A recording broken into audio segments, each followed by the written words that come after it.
Oh, hey, and welcome back to the Friday Five. It is a dreary and somewhat ugly Friday out there in April.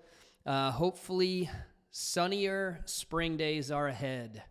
And that kind of goes for the mortgage-backed securities and mortgage rates market as well. So let's jump into rates. National averages from Mortgage News Daily. 30-year fixed, 6.54%. FHA 30-year fixed, 6.52%.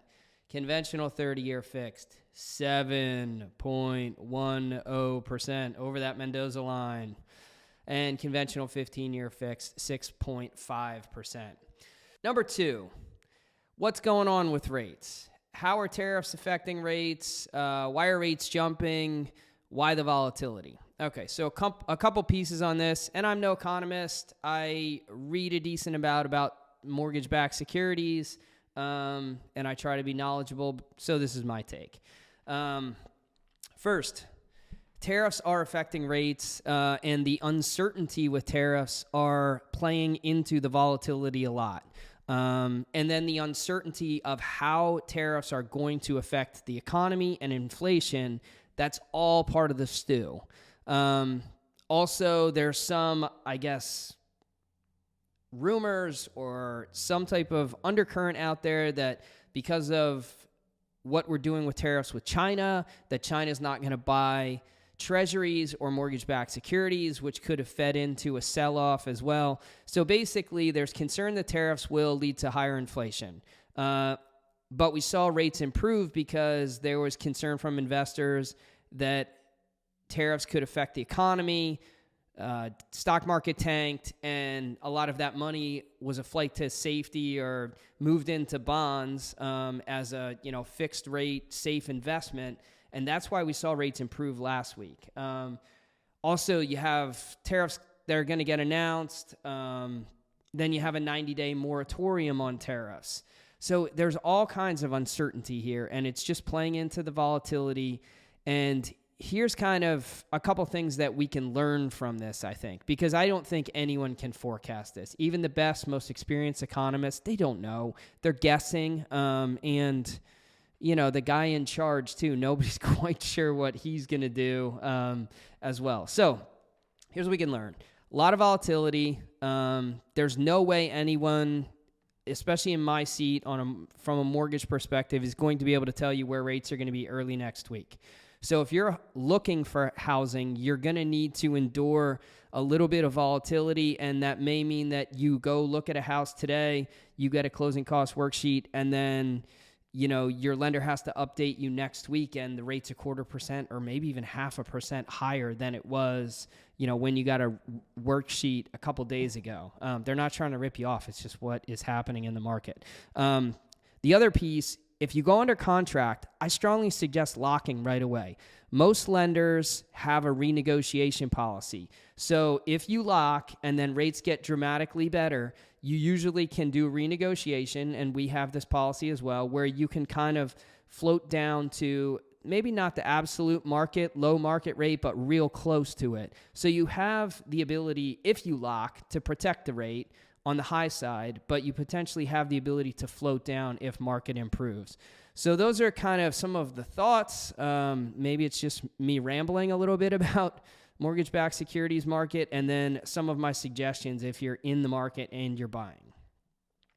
Number 3, the product of the week, our first responder program. So if you're a firefighter, law enforcement officer, EMT, or paramedic, we have a pretty cool program for you. We have a special first responder discount that's applied as a lender credit when you close your loan with Loan Depot. And that's all you have to do. You just have to work in those fields. It's a 0.5% credit that we give to you. It's applied automatically towards your closing costs, and it's just a straight-up discount to you. I've worked at other places where these are gimmicks, marketing ploys. It's a legitimate credit that we give to you. It does not affect the rate that you get. It actually does affect the loan originator's commission a little bit, but in my opinion, you guys are awesome. You're serving our communities. You deserve a little credit, and we're happy to give it to you. Number 4, is there hope for housing inventory? So I want to show you 2 charts that I came across from Keeping Current Matters. It's kind of a mouthful.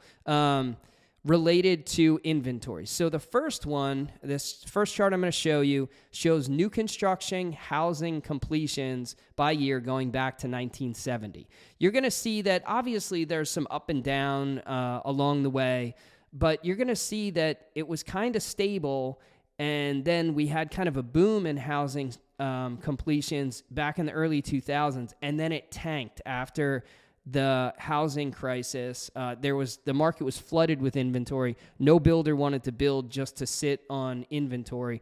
So there wasn't a lot of new construction. And then you'll see over the past couple years, we're starting to see it improve and we're starting to catch up. So that's the first positive indicator for inventory.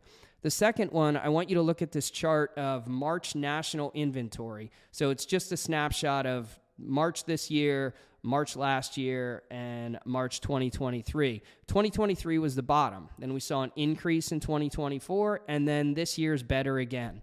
So good sign, especially in a spring market, that more inventory is coming to the market.